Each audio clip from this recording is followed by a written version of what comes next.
Today, folks, I'll be informing you about a subject I like quite a bit, my favorite thing personally, the guitar.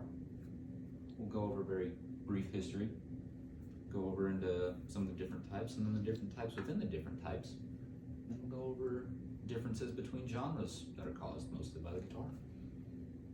Let's begin. History of the guitar. You'll notice this right here is called a mandolin. Now the first picture of a guitar, technically a mandolin back then, was roughly from around 3500 to 3200 BC, so before Christ even existed.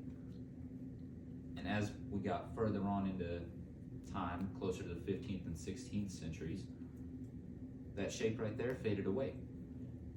So then we got what was more the modern day acoustic guitar, as pictured here. Now you'll notice the giant hole there. That's how the sound is made from that. It amplifies it by plucking the strings or strumming the strings. They vibrate. Vibrations resonate through the hollowness of the body of the guitar. Amplifies back out through the hole to create pretty good sound. And then, late 1930s, we get the electric guitar. Now, these two specifically were not made in the 1930s, but very similar guitars back then were made. It's notice the giant lack of a hole. No hole in the center of these because they work solely off of the pickups. Plug the guitar into an amp, and through electricity, resonates the sound through a speaker. Now, differences between electric guitars themselves, specifically, and this one, you'll notice, has 6 strings. This one has 7 strings.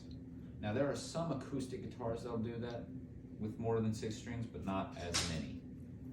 Now, this one, you'll notice, is brands. That's what I was going to say. All guitars do this. The headstock changes among brands. So the Ibanez guitar, you'll notice, has more curved off headstock and such. Has their label right there with the check mark and everything as their signature guitar style on it. Solar guitars, much more sharp and sleek style to it. Very cool. Locking nuts keeps the guitars in tune, especially if they have a floating bridge, which we'll get into in a second.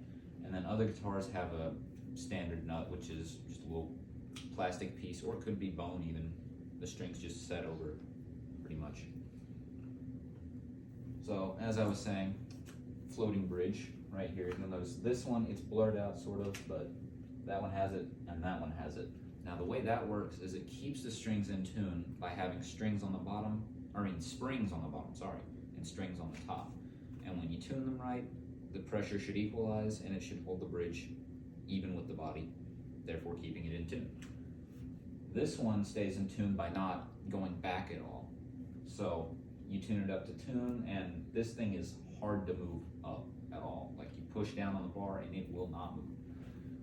That's how that stays in tune mostly. And now pickups, single coil right here you'll notice, and then humbucker right there. Humbucker is much louder and warmer tone to it, and this is a much quieter, brighter tone to it. So, you can use those differently among genres. These are separate in of themselves. They're active pickups. You have to have a battery to make them work because they have a computer type thing inside of them to make the sound really good, really clean and amplified. And then we get into the different genres. Country music and popular covers of songs a lot of times are done with acoustic guitar. Now, country songs do incorporate electric guitars in there as modern day has come along. They do guitar solos. They're not very technical. Rock and metal, on the other hand, extremely technical, has a lot of distortion and very loud music. Pop music, not as loud, not as technical, very simple playing a lot of times, just a simple strum or something like that, and that's all pop music is. Not very good.